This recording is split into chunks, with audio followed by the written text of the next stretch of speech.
Good morning. This is Maiden. Wednesday. We're here today at Wednesday, September 20th. And I'm here to respond to CBS Good Morning this morning with Charlie Rose and Gail King. And Nora was on location in Washington, and she spoke with Jaime Dimon. And she spoke with IBM CEO. Okay, I want to go there real quick and respond to that. Jaime Dimon, okay. America's, Jaime Dimon's territory is Chase Bank, okay. And Chase Bank is probably America's biggest bank, okay. And it's owned by the 1%. So the interesting situation that Jaime Dimon is in is he's a perfect example of an ambassador to the people, okay, from the 1%. Then the question is this ambassador bias and withholding information? Or is this ambassador an ambassador of equality, what our Constitution stands for, which is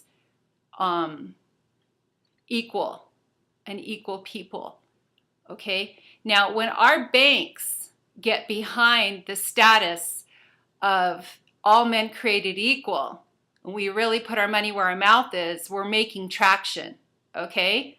Now, Jaime Dimon has disclosure about the Perpetuity. Jaime Dimon has disclosure regarding the dynasty trusts. Jaime Dimon is very, very astute in understanding structure. Now, his marching orders by the 1% are, this is not to be disclosed, okay? You are to represent us, the shareholders, and he even said that this morning, okay, that he's keeping the shareholders happy. Okay, the 1% are the shareholders, all right? So I'm trying to tell you, there is a huge pressure on everyone to keep different information silenced, all right? We're having pressure on our press. We're having pressure on our justice system. We're having pressure on all of these elements of our American systems and abroad, to not disclose privileged information, okay? So where is that in law is my question, and it's right here, constitutional law, and it is under the premise of privileged. The argument is privilege versus rights versus privilege, and it is privilege and immunities. Privilege and immunities. I'm trying to see where that is. It's right here in this law. I just had it. Sorry, guys. Okay, so my point is PQR, privilege. Here it is. Privileges and immunities clause. And the privileges and immunities clause has an entire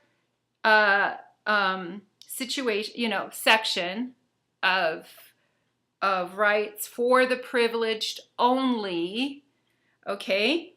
And it is ability to earn a livelihood. They have abortion privilege. They have analysis of laws under privilege. They have attorneys and admissions to the bar under privilege. They have citizens protections limited to under privileges. Congressional debate, construction industry, dormant commerce clause, economic liberties. These are all underprivileged, okay, guys? And then it's evolution of judicial interpretation, exceptions of privilege, Fishing industry has privileges. Fundamental rights, protection of the fundamental rights of privileges, the privileged. Hunting is underprivileged. In corporation doctrine, which is exactly where we have gone into a brand new status rather than judicial administration. We're now in administration. Privileges and immunities construed, and privilege and professions and occupations of privilege, and then travel. Right to travel is a privilege, and then there's the argument, privileges versus rights. Okay, what is my point? In constitutional law in America, which is given to us through the Crown, most of our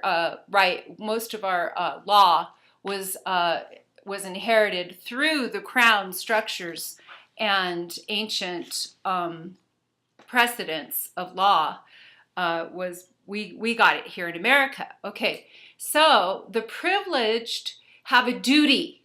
Okay, for you to be considered privileged. Okay, let's go back real quick. The difference between the privileged and those that have rights is that those that have rights is in our Constitution is a specific a focal point on freedoms.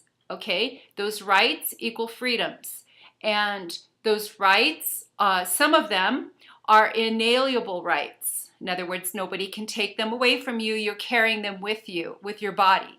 Okay, and those inalienable rights are the most powerful rights, right? And they're given to you by God. All right. So your sovereignty and your status before God